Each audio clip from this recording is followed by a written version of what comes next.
Okay, here we are with Brian Shaw today, arguably the greatest strongman of all time. So honored to have you on here today. So I appreciate it, Josh. It's good to be on, man. Okay, cool. So how's everything been going?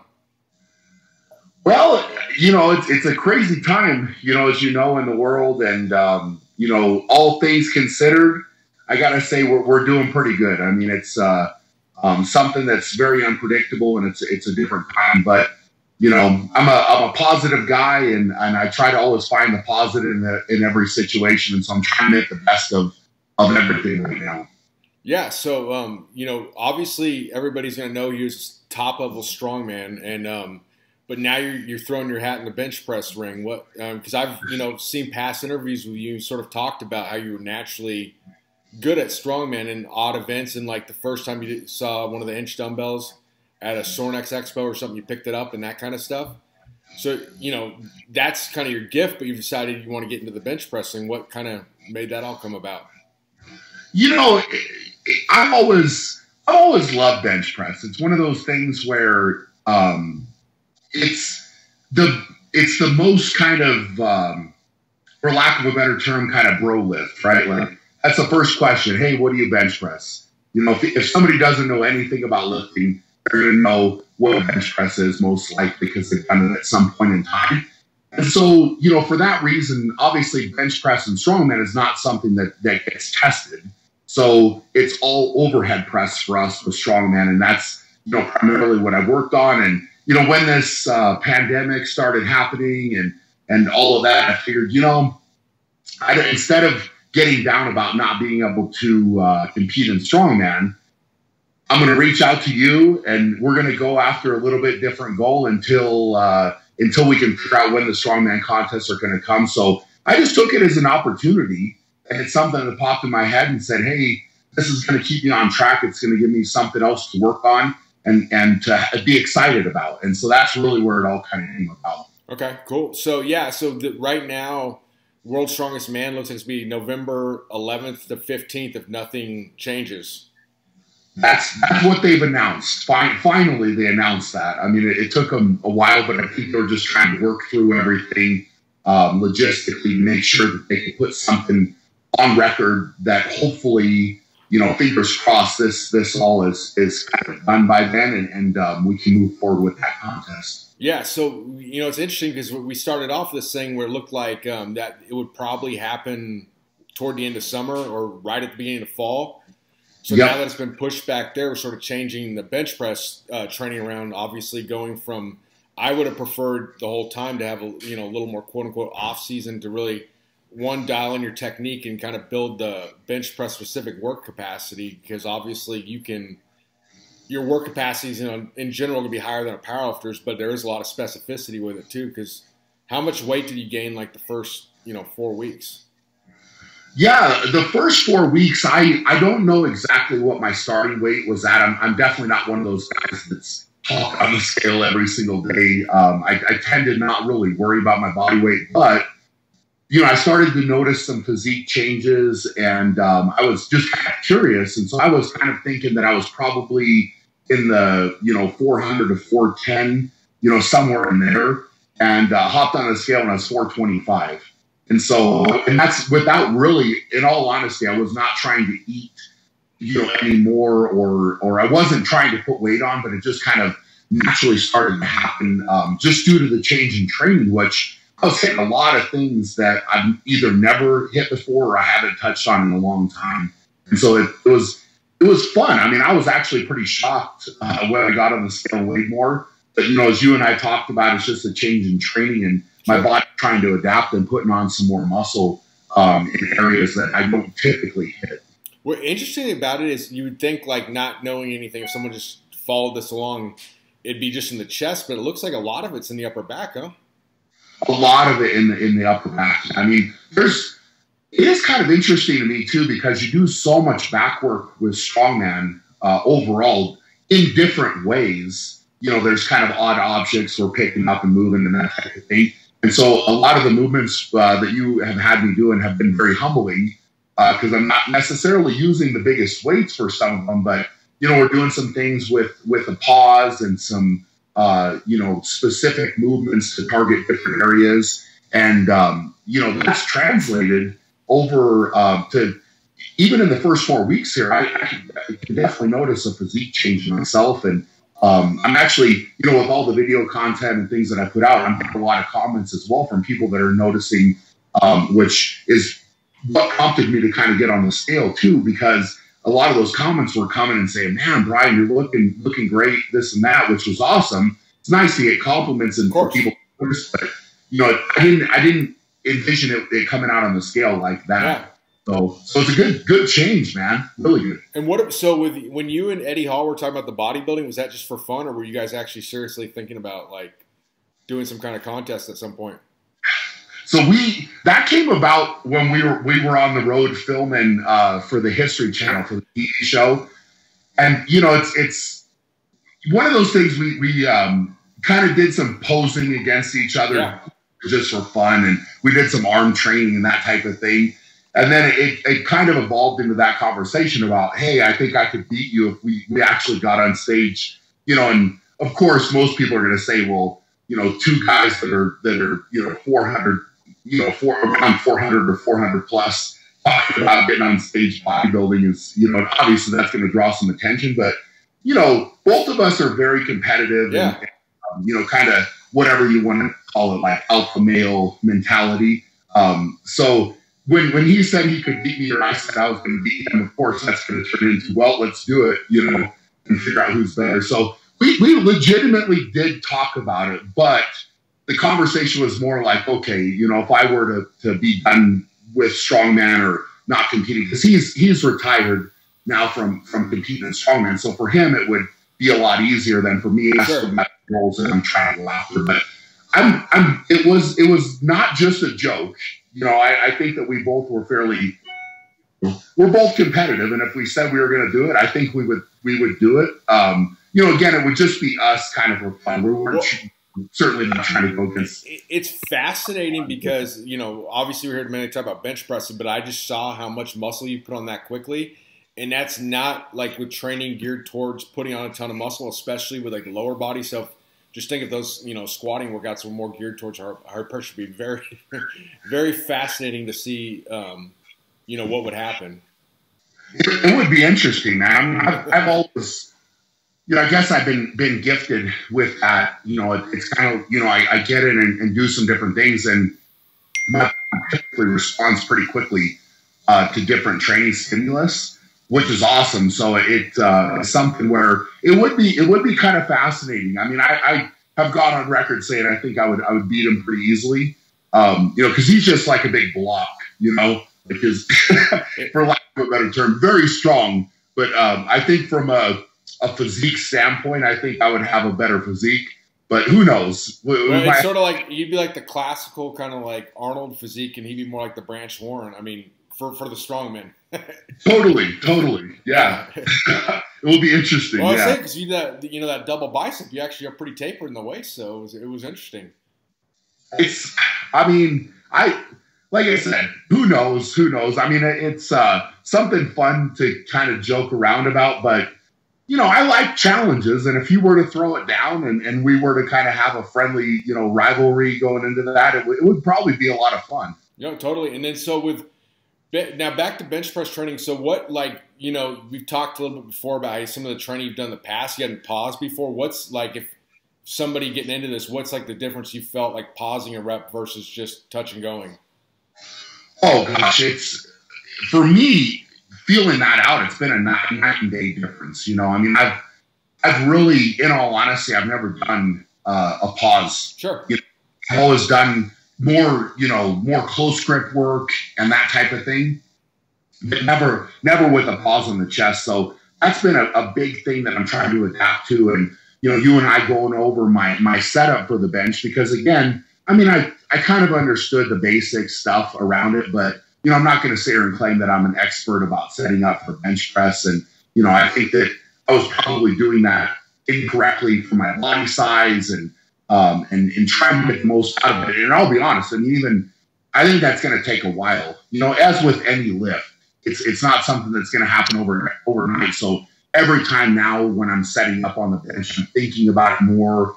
how to get tighter, and that type of thing. And I'm actually really looking forward to. I really want to get a fat pad, more of an actual bench press setup. And unfortunately, right now everything is sold out. I can't get one, so I've got to make do with the adjustable bench that I've just been working off of. But it's not ideal. No, it's not.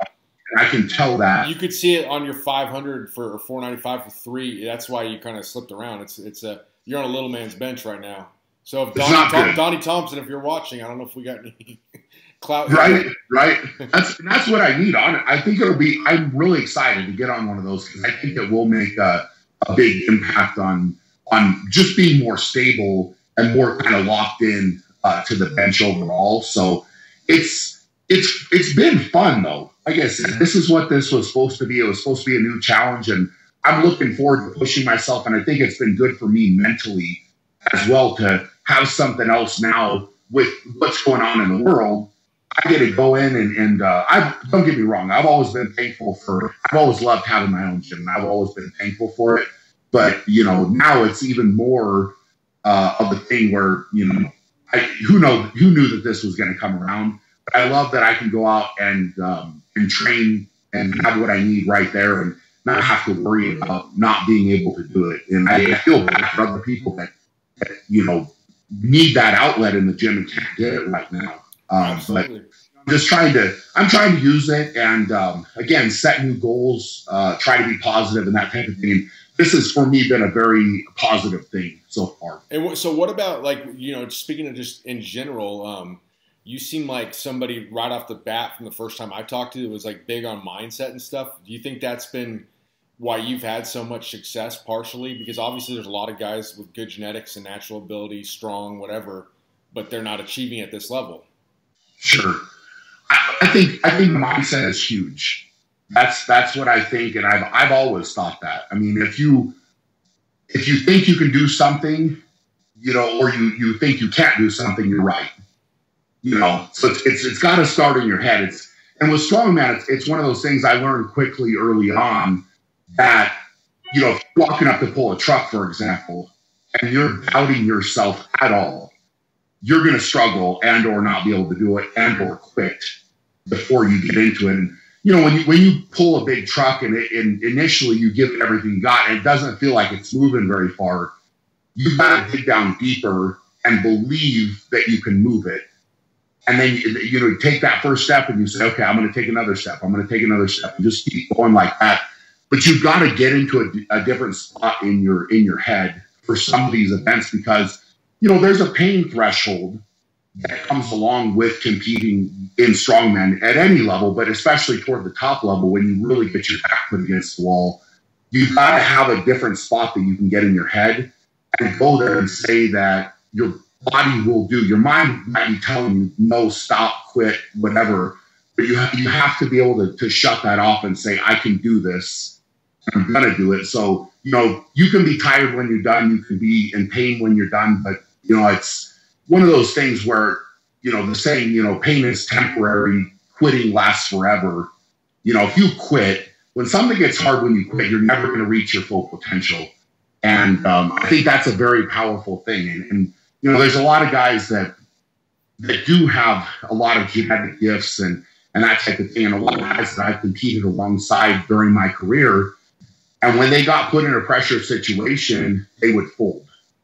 And, they were maybe even better in training because there was no pressure. They didn't have their back against the wall. And so you can see that. And the top guys, typically speaking, and this is, I believe, in any sport, when the pressure gets put on them, they'll bring out their best in that moment, and they'll step up to that moment. And so it's something I think mindset. I mean, you've got to have that. You've got to have that in any competitive sport, and especially in something like strongman.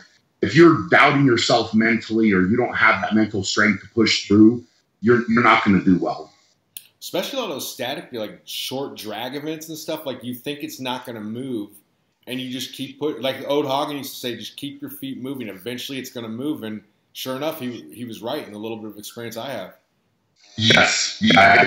It's something where that again, it's just having that belief in yourself. You know, I mean, you've got to have that, that it's hard to quantify this, but the mental training aspect of doing this for a long time, you train, even though you think sometimes you're maybe only training your body, you're also training your mind. And I think that it's important in training to sometimes put your back up against the wall, you know, and I learned this early on with 20 rep squats, right? Something it's one of those kind of first, breathing squat kind of programs that I used. And this is actually even before I competed in strongman.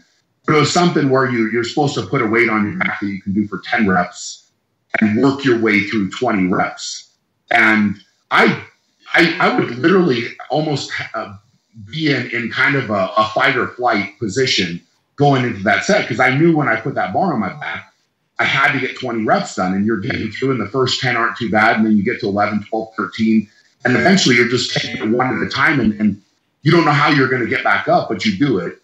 And then you get to that 20 and you put the bar away and you fall down because you can't even take a step. But something like that, it's you're obviously training your body, but you're training your mind as well. So you're kind of going into that spot where you don't know how you're going to get out of it. And I think that a lot of people or competitors sometimes don't go to that spot or that level. And so do they ever reach their full potential? Who knows? But your body will put up with a lot. If your head and your brain can handle it, your body can respond to a lot. Do you do anything else, like any kind of mental movies or like visualizations or anything like that? The thing that I tend to do going into a contest is I do a lot of visualization. So, for example, if I were to compete, like the Arnold, for example, it was always that stage, but I could always put that in my head, and it was in training. I could almost visualize being on that stage in that moment, how it was going to smell, how the lights were going to be, how the people were, everything was happening in that moment. And so I could visualize that and run it through my head again and again and again, and then see myself being successful. And so it was weird because I would get to the contest and it was like I had already done it 1,000 times. And so it wasn't to me, and that's kind of how I always, how I have been. I started doing this actually when I played basketball. I played basketball in high school and then in college. And always before a game, I'd always lay down on the floor for some reason. I would go through the game and, how I was going to, my opponent, or, I'd already been studying who I was going to play. And, I would go through all of that and, put myself in a spot where I knew that I could be successful. And, even in the biggest moments, I wanted to have that pressure on me. And so, I kind of carried over from that. And now it's more, I would say with strongman, it's more a practical application in the training, for the mental training, not so much. I mean, don't get me wrong. I visualize everything still outside of training. I try to watch a lot of video. I try to, study and really be a student of my training and a student of the game. It's some guys thrive on, kind of not getting that deep into their head. They're just kind of like, oh, it's ignorance is bliss kind of thing. They just walk up and do something. But for me, it's always been, I like to study tape and when I first got into strongman, a lot of my learning, because there was nobody around me that did strongman. It was all just kind of watching videos of other guys and then trying to pick apart what they did and then take it and apply it to my training. And if it worked, I would use it. And if it didn't work, I would move on to something else. And, it was maybe even a good thing because, if I would have learned from somebody else and they had their techniques and their ways of doing things, I probably wouldn't have, tried to dig as hard on learning the best way for me to do it, because everybody's built a little bit different. Everybody, has, different leverages and different kind of natural abilities, if you will. And so what works for one guy may not work for the next guy. Exactly. I mean, especially when it's not like a totally traditional lift like a barbell. It's like already odd enough as it is. So, yeah.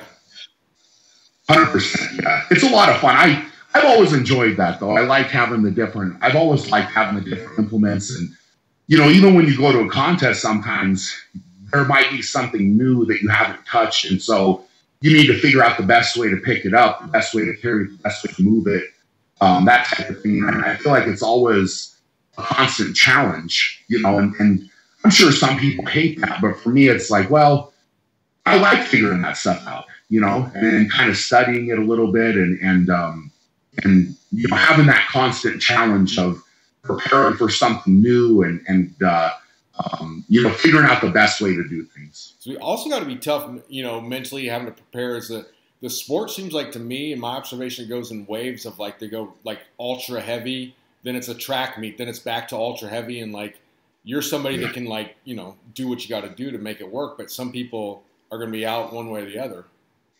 Yeah, that's a good point. I mean, strongman it does go in waves, and the events are always different too. And I think that's something that a lot of people don't maybe understand, that we don't prepare for the exact same 5 or 6 events in every single contest. I mean, you might have, completely different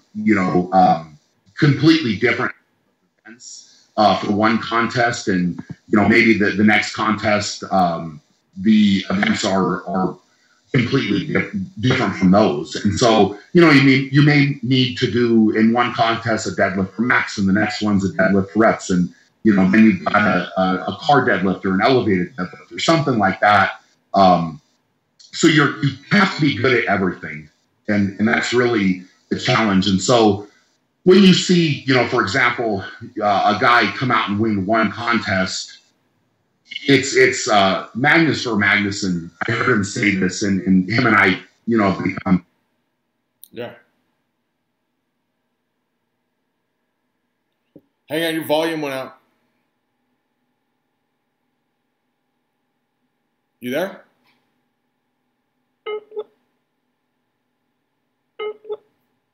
Hello?